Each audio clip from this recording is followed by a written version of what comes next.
Welcome. I'm Michael Head, and I'll be going over how to create a culture of we.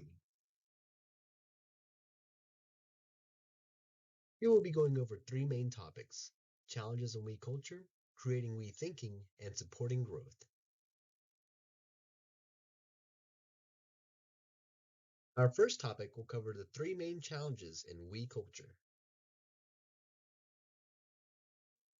The challenge of authority is one of the biggest misconceptions in leadership. Having a position of power does not mean you tell people what to do. Instead, it is to ensure everyone has the resources they need to perform.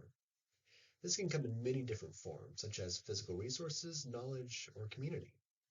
And to understand what it is your team needs, you must engage with them. And the best way to do that is by communicating. Good communication is a key trait of any leader, but communication is a two-person activity. And while you may feel comfortable talking with others, others might not feel the same talking to you, especially if they recognize your authority. Being sensitive to others' wants and needs helps break that barrier of communication. Some examples are respecting their wishes for no physical contact, like avoiding handshakes or topics that might make them uncomfortable. And always remember to have a reason for speaking. People are aware of idle conversations, so having something to say helps make that conversation feel more genuine. Whatever it is, make sure it is purposeful. What you say and what you do should not differ. Not only is communication a two-way street, so is leading. Co-creating a leadership style is important so everyone is on the same page and there is continuity of expectations going forward. The best way to help your team grow is by pushing them forward and not having them follow in the back. A we-focused leader should always center their leadership to support others in whatever it is they need to keep taking that extra step forward. But with so many different people and ideas, conflict is bound to happen, and instead of looking at this as a clashing between opposing ideas, look at this as a way to take the better parts of different viewpoints. Conflict is not bad, it's progressive, and while they may be uncomfortable in the beginning, having an open and safe environment will help foster what would be a tense situation into a creative conflict. The challenge of territory is the hardest to overcome because it identifies us from them in the form of bias. Bias is ingrained in all of us. What's important is to recognize it. Once it is recognized, we can move past it. Cultural boundaries are the most prominent, with others acting or speaking differently. While it might not be immediately felt, a lot of this anger or uncertainty when it comes to differences in people is boiled down to fear. Fear of the unknown. Fear that others have a hidden agenda and that their plans are to indoctrinate you into what they believe. This is felt by everyone. So the only thing people are fearing when confronted with differences in culture is fear itself. And you overcome this with knowledge. It is not any person's place to educate someone else about their culture. So before asking someone specifically, do your research and be respectful. Doing these things can help you broaden your horizons and expand your circle of possibilities. Showing that you care will show others that you are a safe space to talk to. Having a company forum of best practices can expand upon this by having people of different thoughts and ideas come together and create what they think are the best ways to continue work. When everyone feels included and everyone's voice is heard, that is when everyone can enjoy a job well done.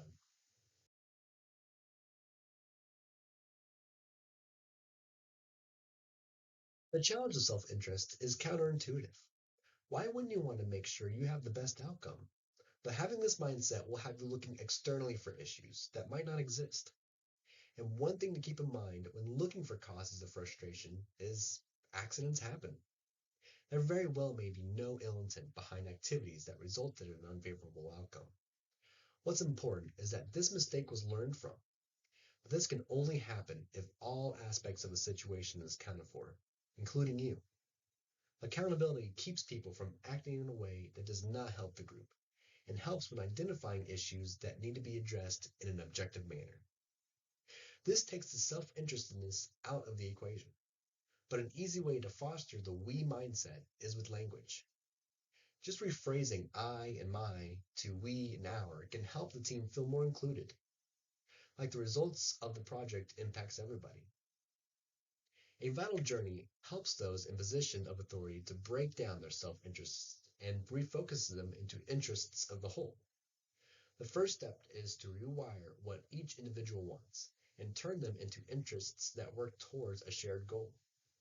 This will determine the journey the team will take. Next is to revise current behavior to fit the needs of the new journey. This will come with experience and communication amongst team members. And finally, a new plan will emerge as a rebirth of new business plans take the place of old scattered ones.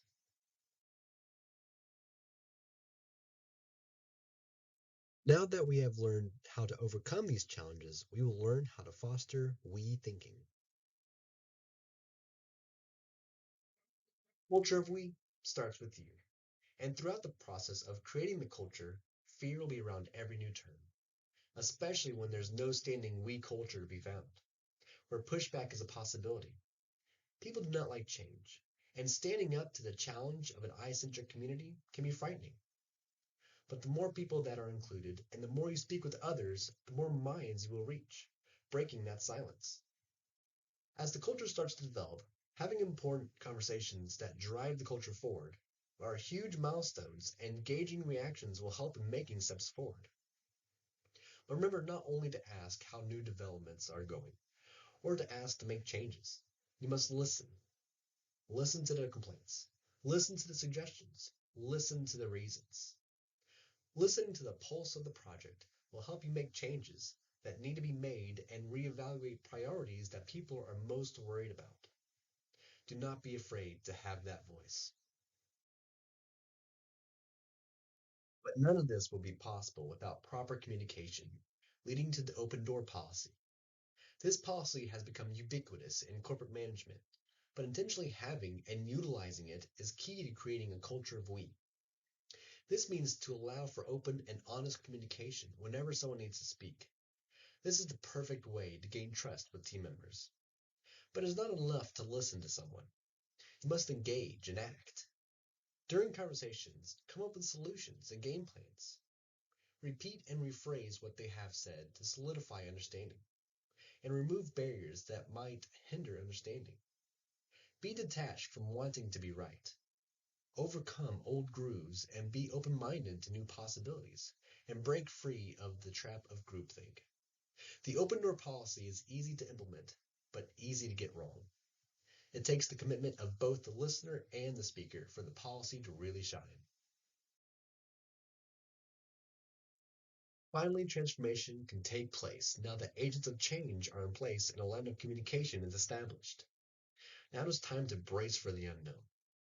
We have talked about fear, but by now you should have a fellowship of like-minded individuals to help you reach the new goal. That first step forward in changing what has been done to what is possible is letting go. Understand that there are better ways to accomplish a goal, and ways so that everyone feels involved. Harboring resentment or looking back at easier times fogs the future with uncertainty. But when troubles do inevitably come, it is important to handle them with a we mindset. First, take accountability instead of pointing fingers at what could have happened. Take responsibility for the incident and learn from it.